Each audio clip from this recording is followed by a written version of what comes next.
We all know nothing beats the energy of playing live roulette in a casino. But playing roulette online sure does have its perks. At the casino, you'll average 40 to 50 spins per hour. But online, you're looking at 100 to 150. The more spins, the more chance of wins. Now, go get lucky. See you in Las Vegas.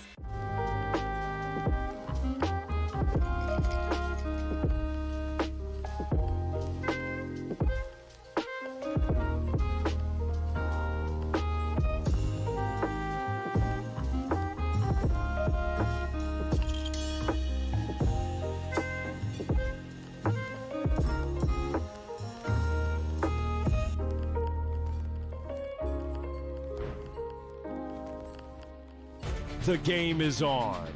The stakes are high. But the action isn't just on the field. He's rearranging that ring. Get it inside! SportsGrid's in-game live. Your ultimate second screen experience. Just a little flyer, couple of 15.5 point live line. Every prop, every play, every day. Anything can happen. That's complete chaos. It's smarter to be on SportsGrid. There is going to be an energy to game time decisions that you will feel night in and night out. We're going to go through every single thing, and I've got a great team behind me that's going to help me get the job done. I want this to be the place that people come to. We are going to hit every single one of those markets that you need to know about. There is not going to be a better place, I promise you, than game time decisions. We will have everything at our disposal, and we will use that to our advantage. I'm Kevin Walsh. Tune into Game Time Decisions from 6 to 8 p.m.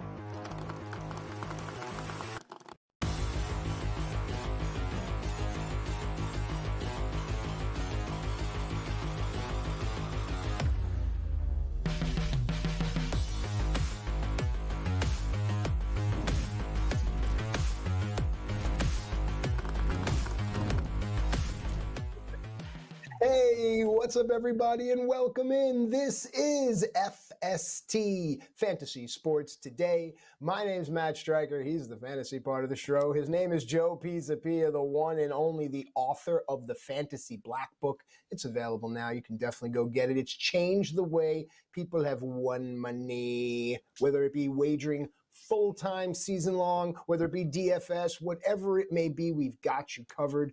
Joey P, come on in, man. It's a great time to be a sports fan, I believe, because not only do we have baseball starting to find its legs, now as wagerers, the book understands the numbers, we understand the stats, we have larger sample size, so we know how to attack it. But there's football futures as well, and guess what, Joey P, we're going to talk about that here as well. That should make you happy. You make me happy. Let me see your smiling face. Where are you? Come on, someone press a button so we can see him. Yeah, we're on. There he is. There he is. That's right. The smiling faces here are already working on the football black book. That's already begun. The draft is over. The writing has happened. Hopefully June 1st, we're getting a release date on that bad boy for all you lunatics looking for football coverage in June. I know I'm already getting messages. When's the book come out? I understand. But yes, we're going to take a look later today in the show about the NFL odds for teams now that the dust has settled on the NFL draft and everyone's grading all these prospects who've never played a down in the NFL. So we'll see how that all goes. But wall-to-wall baseball today. We've got a lot to talk about, including another home run from Aaron Judge yesterday and another addition later, or should I say earlier this week, to a performance against the Orioles that is just unmatched. I don't know if there's one man who has ever been more destructive to an organization on an opposing team than Aaron Judge has been to the Orioles. Look at these career numbers against the Orioles. 109 games against Baltimore, 46 homers for Aaron Judge, 106 runs scored, 98 RBI, a 317 batting average. Matt, you know, we have this thing like, oh, this guy's a Met killer or a Yankee killer or a Red Sox killer. This is straight up murder. Like we're talking in the first degree of Aaron Judge and the Baltimore Orioles. Why they don't just walk him at this point, I don't know. I'm sure they're regretting moving the fences in Camden Yards because that has not worked out very well for them against Aaron Judge. Didn't give that much thought, right? Yeah. I guess not, but I mean, those stats are some of the best I've ever seen. They might be historically the best of one player against a certain team over a 100-game span. I've never seen anything like this. people were making fun of me. They're like, what are you doing? Oh, I'm betting Aaron Judge to hit a home run. He just hit one yesterday against the Orioles. And I said, so? I mean, I just bet it every time because guess what? 46% of the time, almost, you're right. You're going to be right on this. And it's a huge return on investment.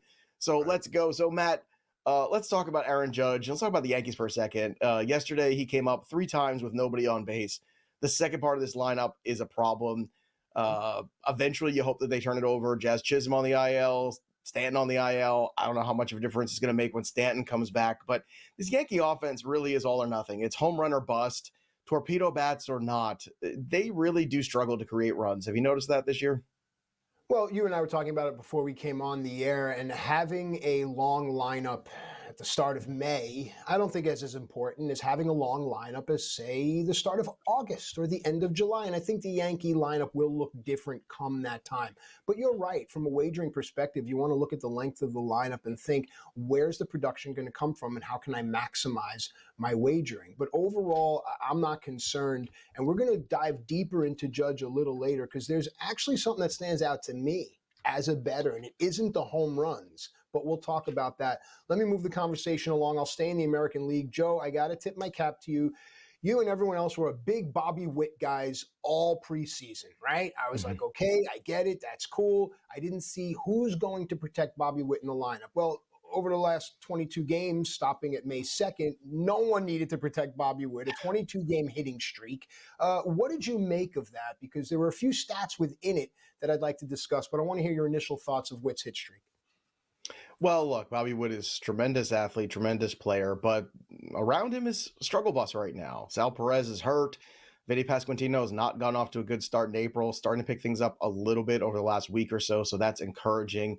Keep an eye on Jack Caglione in Double-A because Jack Caglione has got monstrous power. He was last year their first-round draft pick, and he apparently is going to be playing a little bit of outfield here and there. So if that trend continues, you could see Jack Caglione potentially making a jump from Double-A. I'm not saying it's probable, but it's not impossible. He might still go to Triple-A, get 100 at-bats there, and then maybe you see him mid-season. But the Royals are not the kind of team that's going to be dealing prospects. They're a small market club. They're going to stick with what they have, and they're going to build from within. They're not going to flip their prospects to try to win now with whatever they've got. But I will say this.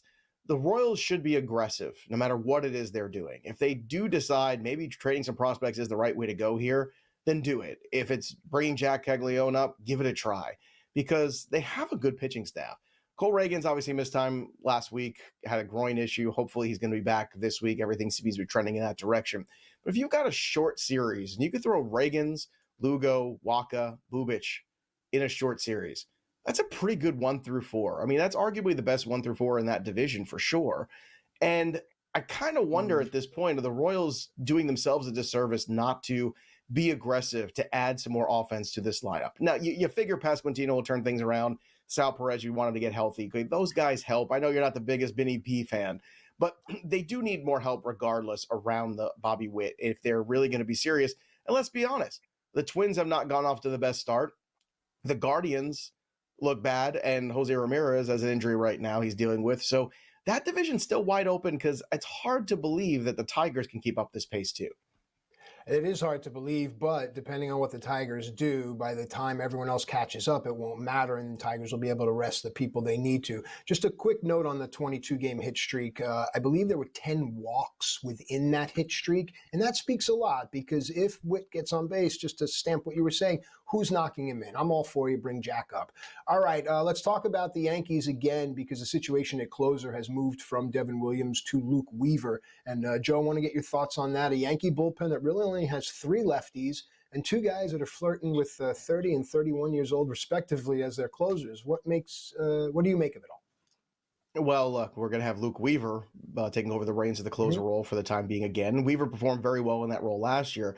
But the problem is, if you're the Yankees, you went out and made a move for Devin Williams, and Devin Williams is supposed to be that guy that solidifies the bullpen for you. You gave up Cortez and prospect capital for him. So far in 11 innings this year, he's got an 8 ERA. That's not good. He's given up 12 hits in 11 innings so far this season. He does have 11 strikeouts, but it's the 8 walks is the control that's really killing him. And I'm not sure if it's the big stage of New York. I'm not sure if it's a mechanical issue. Remember, he did miss time last year because of an injury. And he did come back last year for the stretch run for the Brewers and did have that game where he gave up that monstrous home run for Pete Alonso, too, that was the end of the Brewers season. So there is a part of you that wonders, is it a mental thing? Is it a physical thing? Is it a bit of both? So we'll find out. My guess is Devin Williams will end up back in that role, just like Clase got a couple days off and ended back up in that role. But it could be a longer stint for Luke Weaver closing games than people might anticipate. I don't want to say months, but possibly weeks.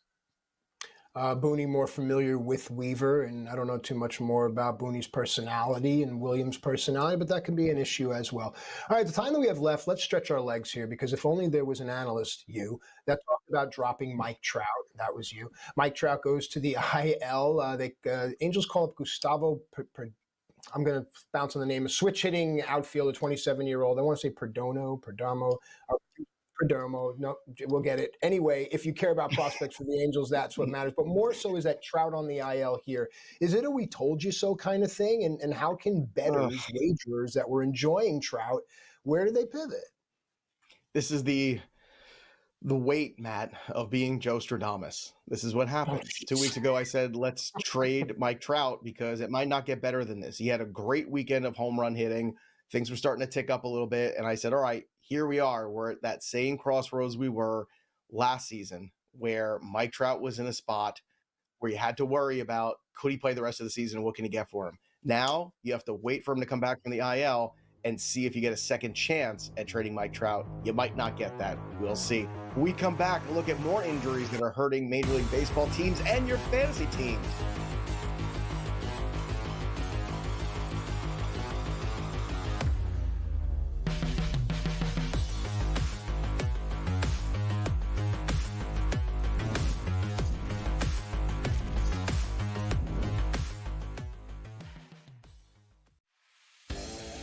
Think that there's something to the fact that they blow all these leads against the Edmonton Oilers? It's like the Oilers can be down 4 goals and they come back like it's nothing. We got a series now. I think this thing is going to reset, Scott. I think home ice advantage is going to hold true in this series. I think I told you that last week. I'm expecting this.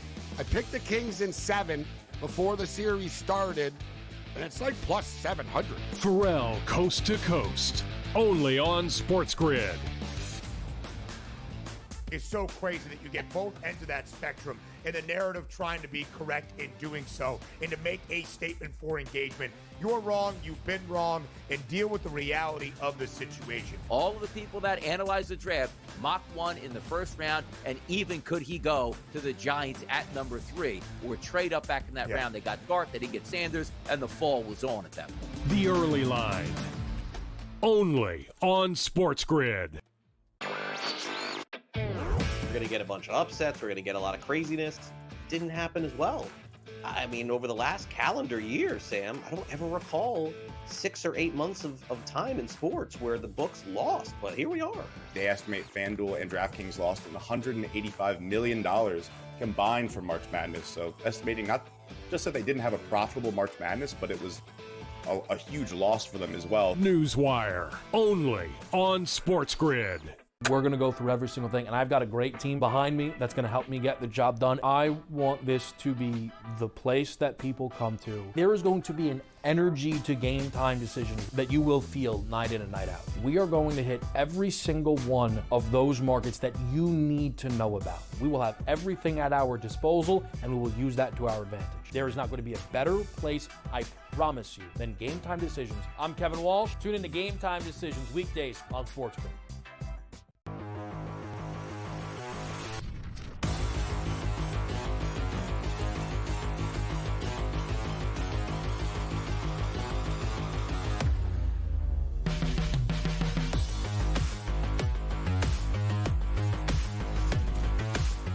All right, welcome back into FST Fantasy Sports. Today, Matt and Joe with you here and our crazy crew behind the glass, which consists of Sam Y, the sports guy, who is in a mood this morning, I got to tell you, and TD Jake, who thank God you're here, Jake, to keep Sam in line. We're having a good time here. If you want to join into the Brat Pack at SportsGrid TV, join in on the conversation. Tell us what you think. I always like when I listen to like radio shows or watch shows and they mention like producers, people behind the glass, faceless people.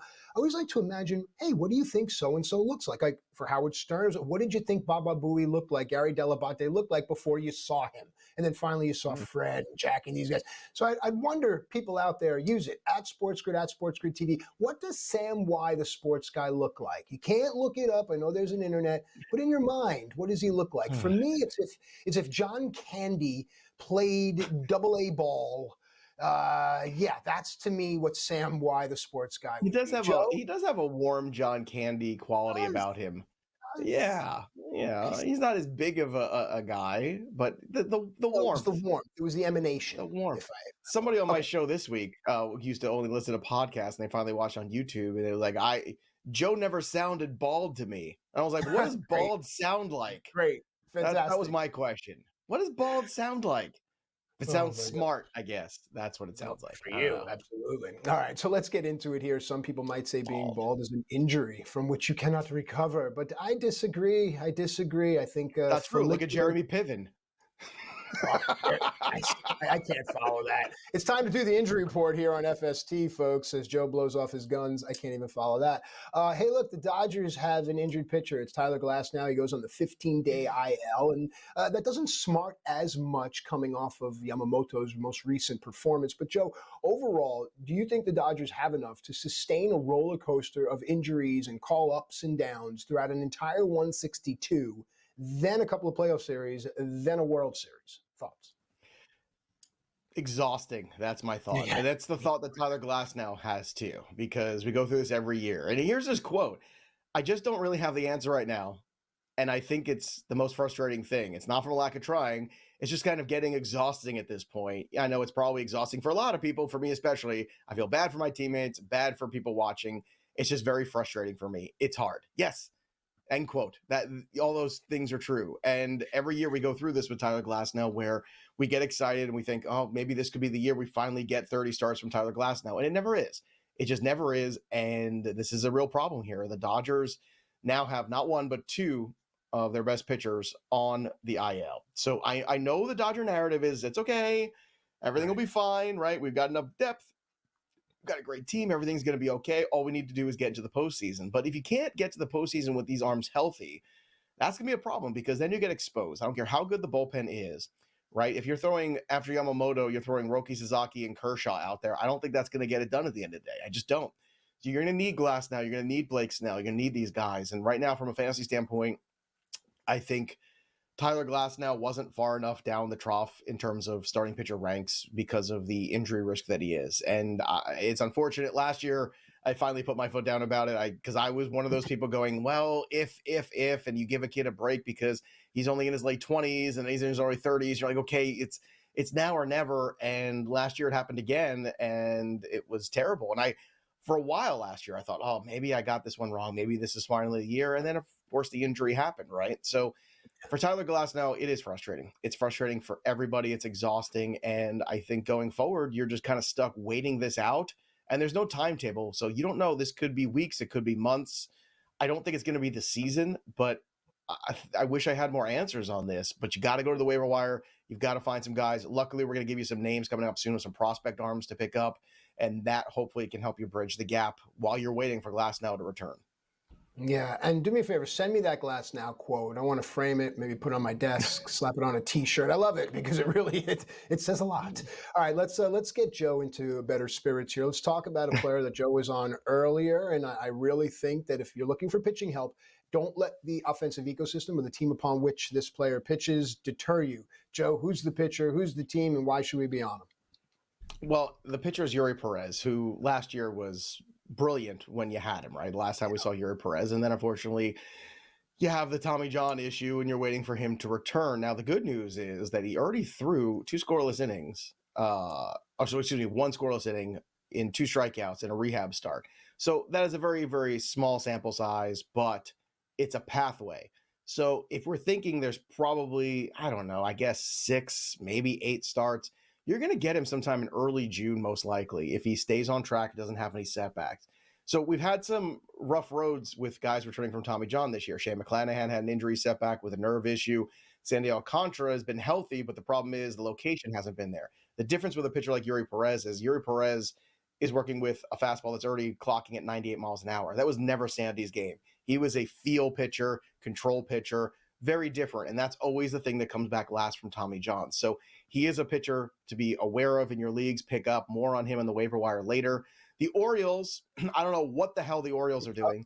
They have Jordan Westbrook on the IL, right? They've got other injuries. They bring up Kobe Mayo, and they don't play him yesterday.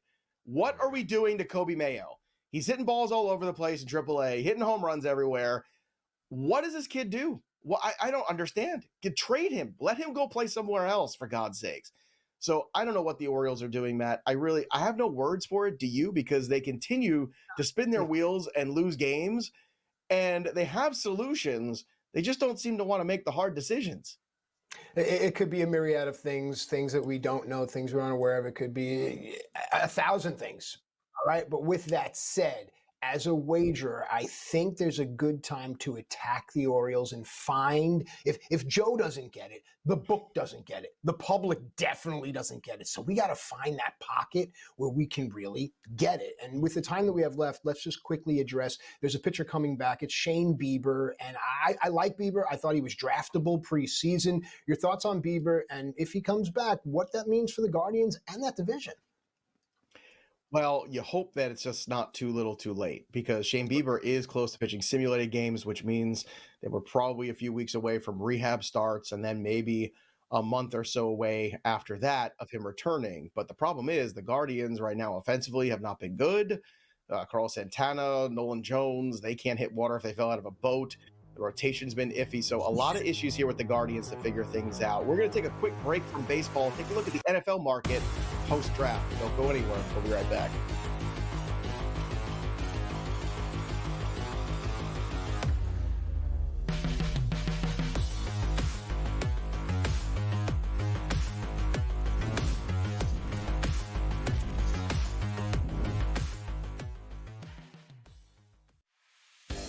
You don't think that there's something to the fact that they blow all these leads against the Edmonton Oilers? It's like the Oilers could be down 4 goals and they come back like it's nothing. We got a series now. I think this thing is going to reset, Scott.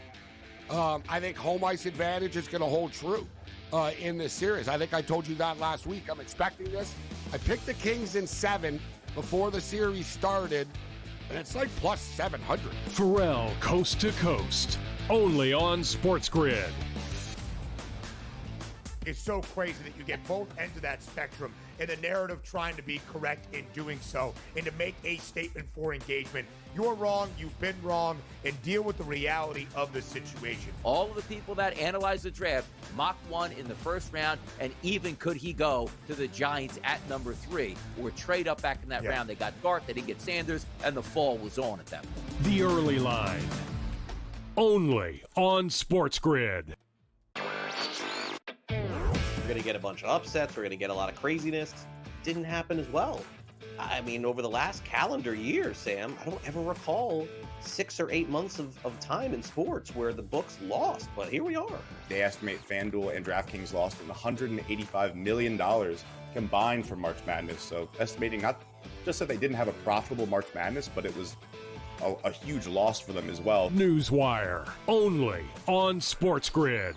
We're going to go through every single thing, and I've got a great team behind me that's going to help me get the job done. I want this to be the place that people come to. There is going to be an energy to game time decisions that you will feel night in and night out. We are going to hit every single one of those markets that you need to know about. We will have everything at our disposal, and we will use that to our advantage. There is not going to be a better place, I promise you, than Game Time Decisions. I'm Kevin Walsh. Tune in to Game Time Decisions weekdays on SportsGrid.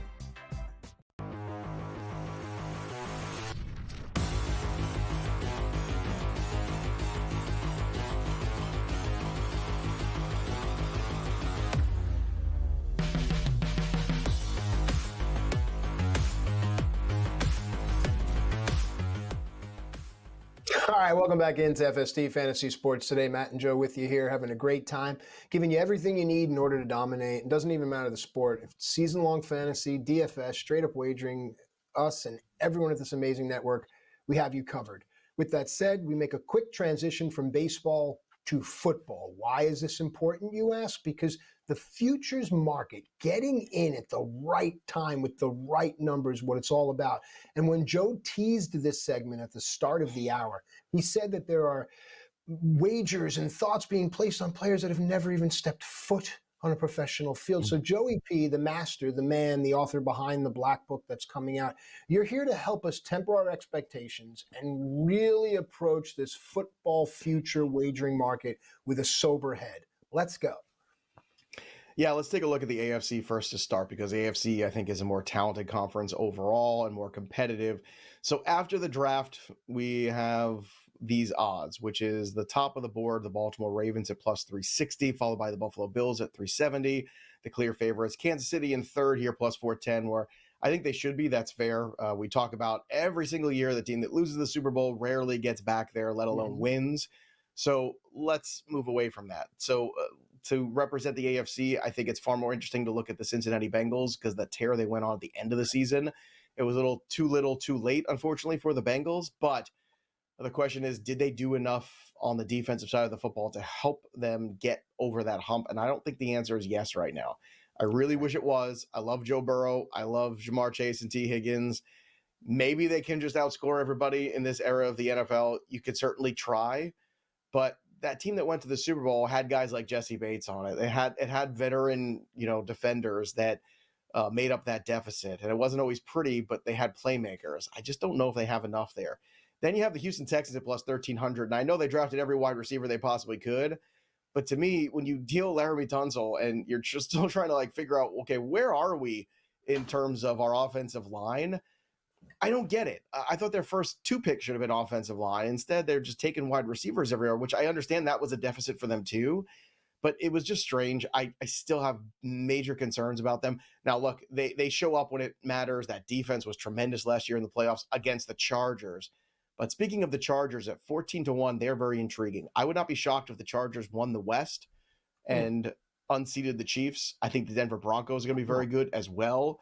We'll see that sophomore slump for Bo Nix if that shows up. But they did get their running back in RJ Harvey, and on top of which, they also possibly have the best corner duo now in the sport. So they're going to bring the defensive side of the football here. The Chargers going and getting Amari and Hampton, 2 years ago in the draft, they kind of fixed the trenches a little bit. Now they're starting to get those other pieces, right? Trey Harris, Amari and Hampton to help Justin Herbert. If those kids come along quickly, this plus 1,400 could be really intriguing here on the Chargers. But I do think it's the Ravens or Bills season. I think finally one of those teams is going to see that pathway. And I lean towards the Ravens because defensively, I think they continue to draft well. They have enough pieces. I think eventually they get over that hump. And I'm still worried about Josh Allen, Matt, having the right wide receiver to make a big play in a big moment for him. I thought they might get that this year. Maybe they think Keon Coleman becomes that guy. Khalil Shakir is okay. But again, it's just I feel like they lack that other playmaker. Josh Allen is great, but I just don't know if he can do it all by himself all the time. I think Lamar has a little bit more help with Derrick Henry and some other pieces there.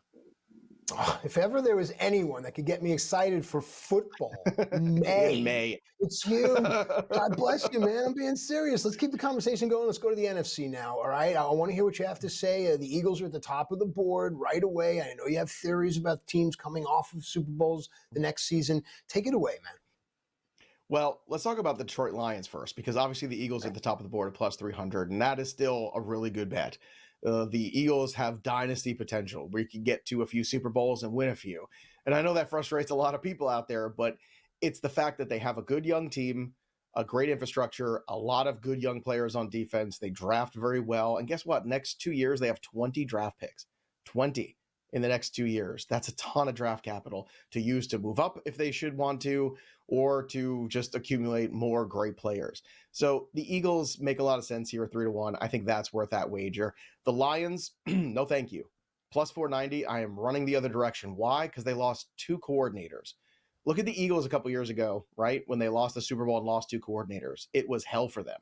Lions didn't even get to the Super Bowl and they already lost two coordinators. So that's a problem. In the same year, it's really tough infrastructure-wise to make up that deficit and put all those systems in place, or even continue to run what's already there, because you can't really do that. You have to make adjustments every single season. So it's not a knock on the guys they brought in to replace them. It's a problem with what they have. I would also circle the Rams at plus 900. I think they are a team that might have one more great run in them.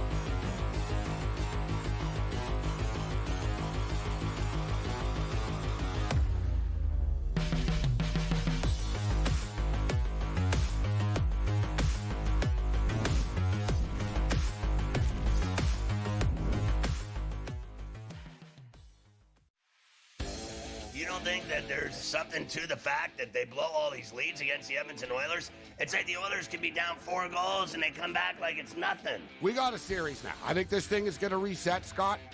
I think home ice advantage is going to hold true in this series. I think I told you that last week. I'm expecting this. I picked the Kings in 7 before the series started, and it's like plus 700. Pharrell Coast to Coast, only on SportsGrid. It's so crazy that you get both ends of that spectrum, and the narrative trying to be correct in doing so and to make a statement for engagement. You're wrong, you've been wrong, and deal with the reality of the situation. All of the people that analyze the draft mocked one in the first round, and even could he go to the Giants at number 3 or trade up back in that round. They got Gart, they didn't get Sanders, and the fall was on at that point. The early line, only on SportsGrid. We're going to get a bunch of upsets. We're going to get a lot of craziness. Didn't happen as well.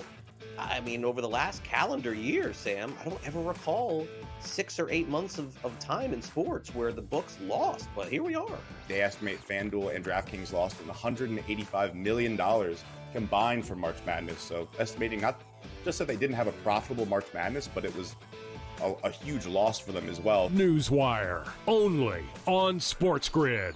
We're going to go through every single thing, and I've got a great team behind me that's going to help me get the job done. I want this to be the place that people come to. There is going to be an energy to game time decisions that you will feel night in and night out. We are going to hit every single one of those markets that you need to know about. We will have everything at our disposal, and we will use that to our advantage. There is not going to be a better place, I promise you, than Game Time Decisions. I'm Kevin Walsh. Tune in to Game Time Decisions weekdays on SportsGrid.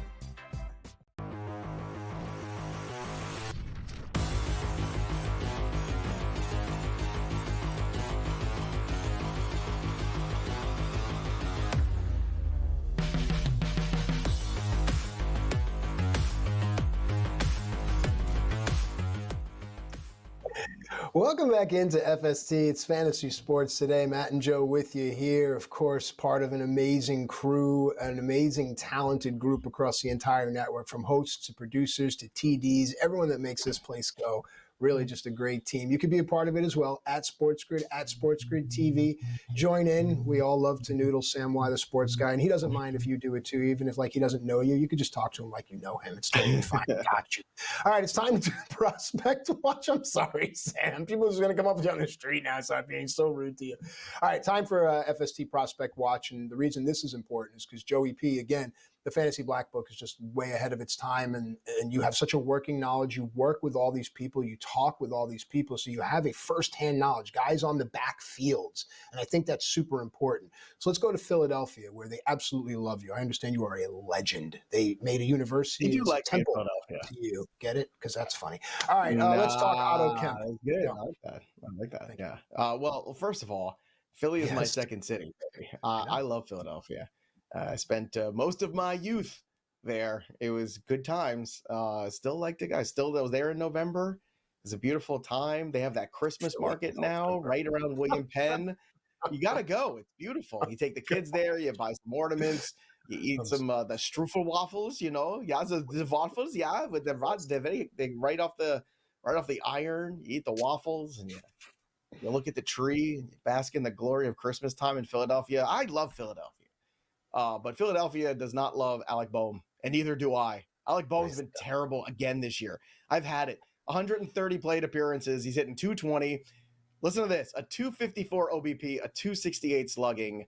His WOBA is .235. He is awful. The experiment is done. It's over. I offer you an alternative, Philadelphia fans, and it's Otto Kemp, who's crushing life right now at AAA. So move on from Alec Boehm. The Phillies are in a spot here where they got their ass kicked by the Mets in the playoffs last year. They got their ass kicked by the Mets earlier this season. And I think the Phillies need to shake things up a little bit. I think they're getting a little stagnant, and I think they need a little jump start. And I think it's time to make some hard changes. Look at Otto Kemp's stats here in AAA so far this season. In the month of April, he has been spectacular. 9 home runs, 29 RBI. He's got an OBP of 400. That's almost twice what Alec Boehm is doing right now. in terms of on-base percentage. The slugging at 673, the OPS at 1087, hitting 319 over the month of April. Look, Otto Kemp is ready. Alec Boehm is done. Make the move, Philadelphia. Move on. Trade Alec Boehm. Someone will take a shot on him somewhere. It is time, Philadelphia, to jumpstart yourselves because that window is getting tenuously close to closing here if you don't get things on track. I know the Phillies are still at the top of this division in this fight, but they don't seem like the same fighting Phillies to me. I know the pitching's been pretty good this year. We can all get excited about that. Aaron Nola's start to the season has been, well, Aaron Nola's start to the season. He was winless going into yesterday. So we've got to turn some things around here, give an injection of energy, and I think Otto Kemp could be that guy to the lineup. And I think you should be a general manager of a baseball team. I think you should start with you have a local minor league affiliate like right around the corner from you. It's a Yankee affiliate. Yeah. All right. I really think. I said when I went to those games, I said, "Who cares about this Spencer Jones guy? This Ben Rice kid's way better." And everybody I was with said, "But that's Spencer Jones." I said, "I don't care. Spencer Jones not making contact. Spencer Jones has a long swing. Spencer Jones has no strike zone recognition. Ben Rice did." And how's Ben Rice playing right now? Rice has been good. Somebody throw money. Someone throw money at Joe. Hey, White Sox. The White Sox, they could do. Is it Jerry Reinsdorf still? It was when I was a kid. But yeah, speaking of the White Sox, a lot of people kind of eschew, poo-poo, and make fun of these offensive ecosystems that are at the bottom of the league. But Joe, you and I agree that value is value. They have a plethora of prospects. One at shortstop is Colson Montgomery, but we're going to talk about one at first base here. Let's go. Well, let's talk about the guy in front of him at first base first, Andrew Vaughn, right? So Vaughn has 3 homers in 31 games. He's hitting 174, a 217 OBP, a 273 slugging. Holy crap, that's terrible. So you can play him in the outfield. You can play him at DH. I don't care. I know Tim Elko is an older prospect. He's 26 years old. Give him a shot. What do you have to lose here? Maybe you have a guy who can actually hit on a regular basis. I know they spent a lot of draft capital bringing in Andrew Vaughn a couple years ago. They thought he would be a can't-miss kind of college bat. Well, guess what? He's missing. Okay, this happens sometimes. Nick Senzel missed. Andrew Vaughn is a miss. Anthony Volpe every single week looks more of a miss to me. And Tim Elko right now, look at the numbers. 9 homers, a 440 on BP. He's slugging 691. He's hitting 362 with 20 RBI. This kid's hitting balls all over the place. And these aren't PCL numbers for Kemp or Elko, right? We're talking about, numbers here in the International League. So let's get these guys the opportunity to play and see what they can do in the major league level, because both the guys ahead of them are not long for these lineups. And I think it's time, when we start to look into Memorial Day, is like, if these guys aren't still hitting, why not give a guy like Elko a shot over Vaughn and move Vaughn either out of the lineup into the outfield or into the DH spot already? All right. I like it. Okay. Now let's move on to a team that is in the top 10 in the National League. Let's try to focus a wagering there. Now, early in the season, we talked about this name, and this name was blocked. Now there could be an opportunity. Joe, take it away. Yeah, Perdomo's played so well for them. That's the problem. Like he has been much better than people realize. He's a good defensive player too. So the question is, where does he play? Suarez is at third base. Perdomo's at short. Lourdes Gurriel's in left field. Alec Thomas is in center. Corbin Carroll is in right. Your DH is Pavin Smith. So there's just no room at the end for Jordan Lawler. So I think at the end of the day, Jordan Lawler's done everything he can. In AAA this year, he's hitting 381 with 6 homers and 30 RBI. He's got an OPS over 1,100. He has done everything you could possibly ask. So at some point here, there either has to be an injury to open up a spot, or maybe the Diamondbacks make a deal and you're seeing Jordan Lawler end up somewhere else for a closer, because that's what the Diamondbacks really need right now. AJ Puck is out. Nick Martinez is out, which means now we're down to Shelby Miller and Ginkel. And look, I know they've pitched relatively well here, but they don't have a definitive pathway. So keep an eye on Jordan Lawler. I don't know if he's going to come up anytime soon. I know he's worth a stash, and I think at some point you might see him playing in the major leagues this year, more likely for another team than for the Diamondbacks.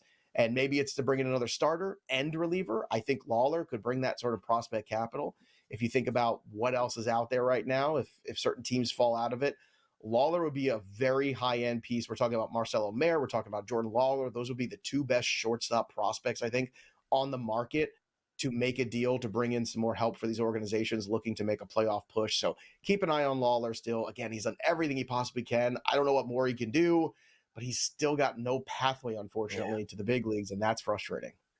All right, dynamite job by you as always. You're having a great show, man. Knock wood, keep it up. I'm having fun. All right, let's go to the 6th best team in the American League. If I told you before the season that the Athletics are going to be the 6th best team in the American League, I think you'd look at me like I had 3 heads.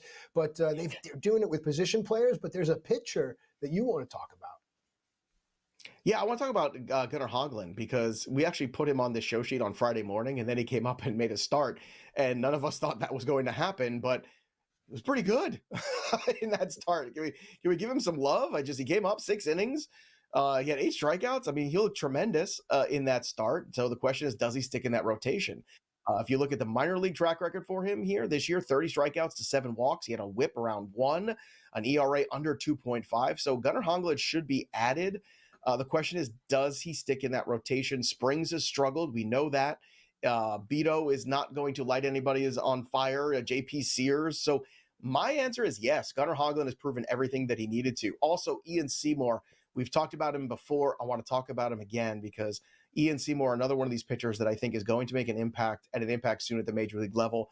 Look at the April numbers for him: 3-1, a 2 ERA, a whip at 109, 38 strikeouts to just 8 walks. The guy has been absolutely filthy, and yet another great prospect to come through that organization. So the Rays and A's, or Athletics, really have a lot going on right now. So let's keep an eye on those young pitchers there. When we come back, we'll look to the numbers and see what stats might make a difference for your fantasy teams. Don't go anywhere. We'll be right back after this break with more FST here on SportsGrid.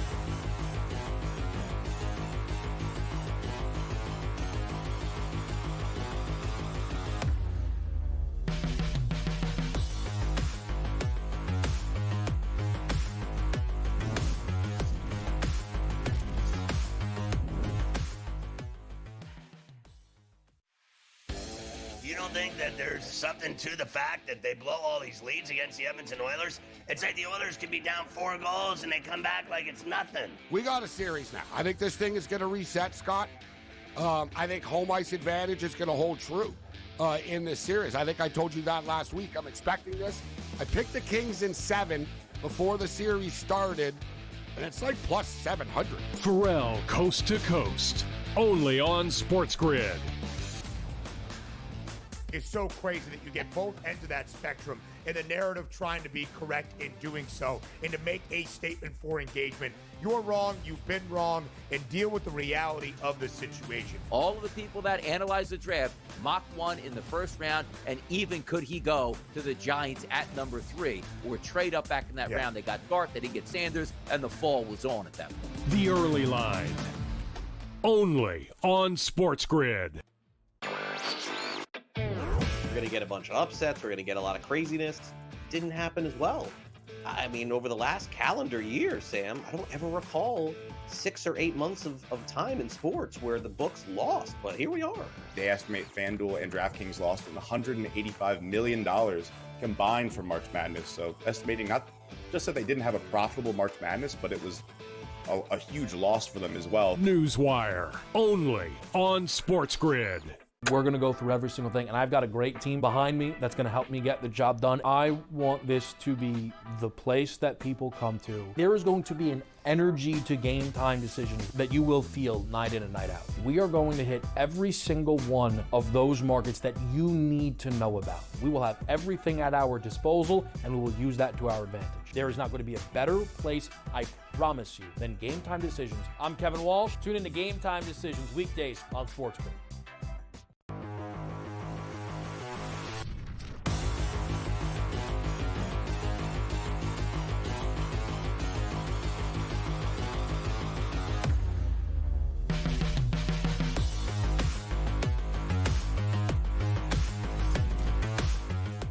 All right, welcome back into FST Fantasy Sports. Today, Matt and Joe with you here, and it's time to go by the numbers. And this first stat is fantastic for anyone that loves the total base prop. I know a lot of people out there chase the plus money looking for over 1.5 total bases. Sometimes you can move it here or there. Joe, you have a fantastic stat, and it speaks to A, position eligibility of a player and why that's important, and B, that sometimes an offensive ecosystem isn't really the entire story. Take this away.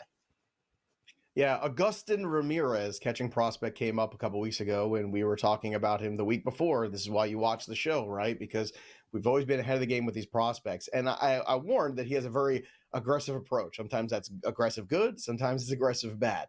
He came out of the gates guns a-blazing. I mean, the guy's got power, he's got speed, and a catcher. That's what you're looking for, not to mention the fact he was hitting that cleanup spot right away for the Miami Marlins. With Konai out for the year, unfortunately, that spot opened up. So he is Augustin Ramirez is the first player in at least the last 125 seasons to have 3 games with multiple extra base hits within his first 5 career games. Basically, the guy came in and he was hitting everything. Now, a little different over the last 7 games, right? He still got the 2 home runs, right? But those are the only 2 or 3 hits that he's had in the last 29 at-bats. He's hitting a .03 over that span.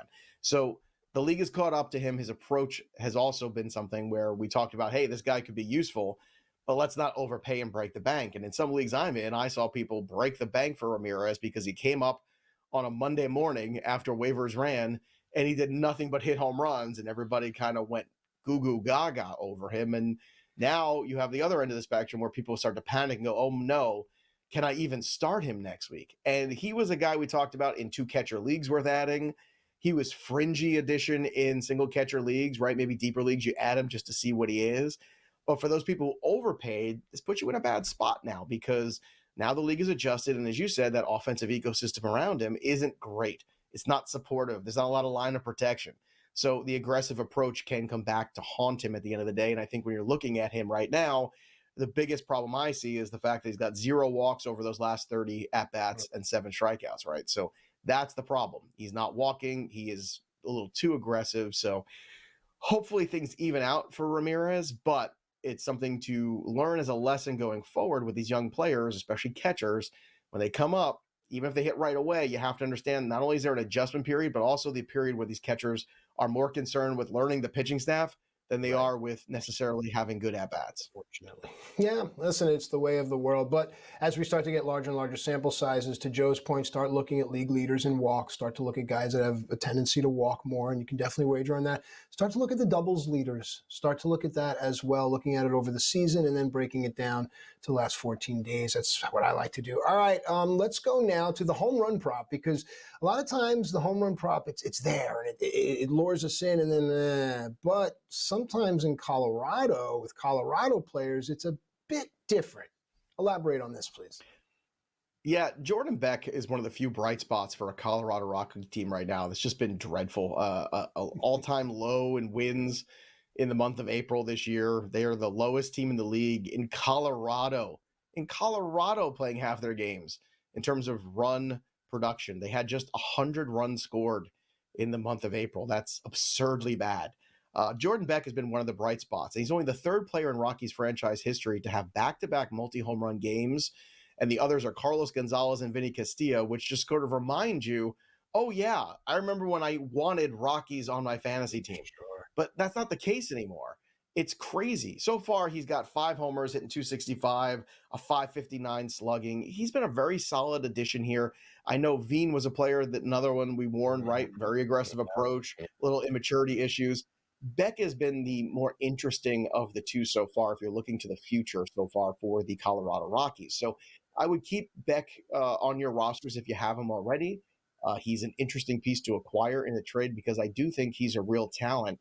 And you hope that you get Tovar healthy, and you hope that Ryan McMahon starts to hit and you turn things around. But the Rockies that have not had a lot of good things to to look up to or forward to, I think has been one of the few things at the start of the 2025 season that you could be positive about. Well, the precedent has been set. I mean, you can win in Colorado. You just named your guys, Gonzalez, Castillo, we think Walker, Bichette, Todd Helton, one of the greats. So it can be done. So what's missing? And I think that's something that we can explore, but still think about them from a wagering perspective. The Rockies, you know what to do, folks. All right, Joe, I'm going to turn you loose here. A player on your favorite team did something absolutely historic. Take it away. Yeah, Brandon Himmel had a pretty good game last week. He had 9 RBI in one game last week. Incredible. That is a Mets franchise record, tying Carlos Delgado. He's the 3rd player with 9+ RBI in a 3-inning span since 1920. The other 2 guys, Sammy Sosa in 2002 and Ivan Rodriguez in 1999. So Brandon Nimmo with an absolutely huge day for the Mets offense that continues to play really good baseball. The Mets have the best win record in baseball right now. I know Matt loves when I get to say that every single week, and who knows if I'll get to say it next week, but every weekend we get here and they have won the most games in baseball, I'm going to say it out loud because I like when Matt has to sit here and listen to it. It's fun. Now, the game against your Cardinals did get rained out yesterday, so we'll see if we get the game in today. But Brandon Nimmo, a huge game for him. I don't get to do this very often. Let me take a Met victory lap. Come on. It's been a while. No. But by all means, go right ahead. Do it on May 4th. By all means, lap yourself silly in the early spring breeze of a spring Sunday morning. Can I say any more S's? You can say some S's. The expletives are going to fly. Joe, the Baltimore Orioles playoff chances have dipped from 55% to 13% since the 1st of April. With that said, take it away. Baseball is America's favorite pastime, but mine is bashing the Orioles. I can't get enough of it. The Orioles playoff percentage from the beginning of the season was 55%. It's down to 15 right now since April 1st. Okay. So just putting that out there, putting that into the ether, what they've done here, the failure of this organization that was on the rise and everyone feeling good about themselves, just a complete and utter offseason failure, and they should be ashamed of themselves. And now the mismanagement of these young players in season in 2025 might be just as embarrassing. I'll take a break from bashing the Orioles. We'll be right back.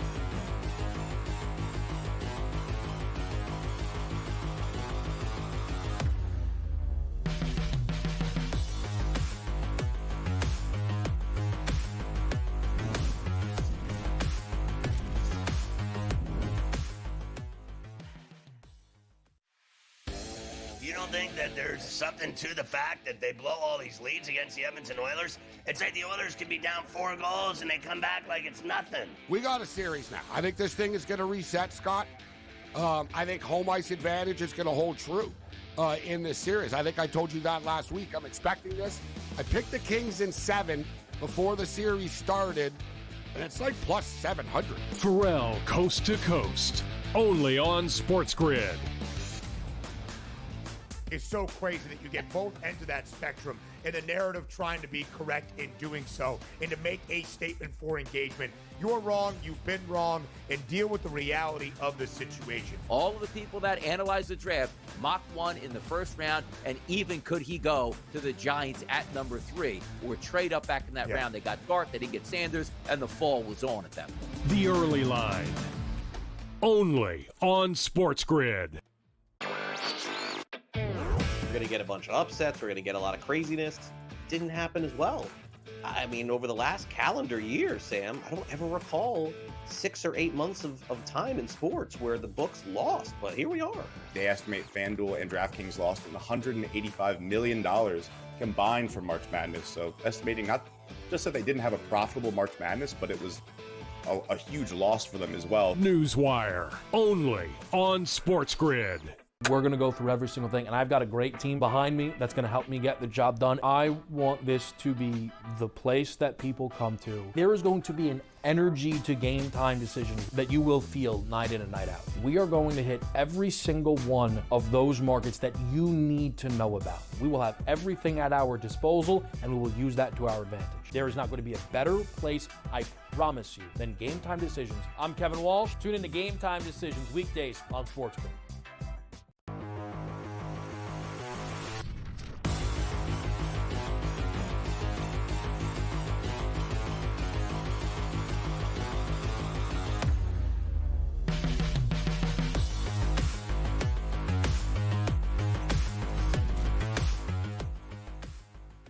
All right, welcome back into FST Fantasy Sports. Today, Matt Stryker and Joe Pisapia giving you everything you need in order to dominate at SportsGrid, at SportsGrid TV. Those are our social media handles. Stick around. We have more information coming on the other side. But right now, Joe, an amazing deep dive.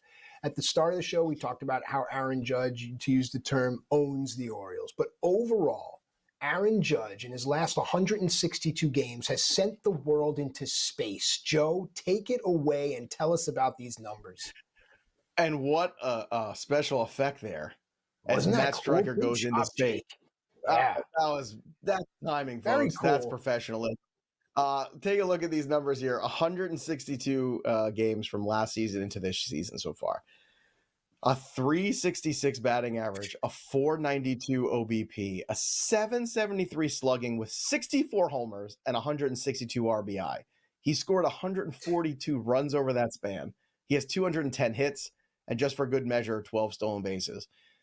I know Shohei Ohtani is the best player on the planet, and you add in the fact that he steals 50 bases.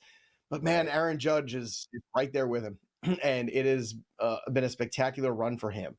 The trouble is what's around him right now, and that, to me, is more disturbing. When you start to look at this Yankee lineup, Matt, I think you're going to rain on this. How are you going to do this? Well, Such a Met fan. No, but it's not. I spent 4 hours yesterday with Joe Ranieri, Mr. Yankee, here on this network, and we watched the Yankee game together and in-game live. And his frustrations were palpable, and for the same reasons that mine would be if I was him, because you have, Trent Grisham, who's played well, but in a secondary role. You had Ben Rice playing well. Jazz Chisholm has 7 home runs, but he's hitting $181 on the year. Now he's on the IL. Austin Wells is hitting 208, but he's got 6 home runs, but still he's hitting 208. Anthony Volpe's hitting 233. Cody Bellinger is hitting under 200. I can go on and on. Jason Dominguez is hitting 223. The rest of his lineup it's not turning over. He came up yesterday with runners on scoring position, runners even on base once in the whole game yesterday. Just once. I get it. That's a problem. And I think that the Yankees right now have to be looking at 2 things. The back of their rotation is a real problem, and it's going to get exposed as the season goes on. And then the bottom half of this lineup, especially that other side of the infield on third and short, right? You've got to find some solution there. So the Yankees are going to be in the market to add more players. Now, I know you're going to get Jazz Chisholm back, and you think that's going to help. Okay. But they don't have enough of those guys, as you mentioned, that turn the lineup over. This lineup doesn't have a Scott Brocious in it like the old Yankee lineup of the 90s, right? Remember, he used to hit 9, but he used to turn that lineup over. He put the ball in play. Next thing you know, he's on. Next thing you know, it's a big inning.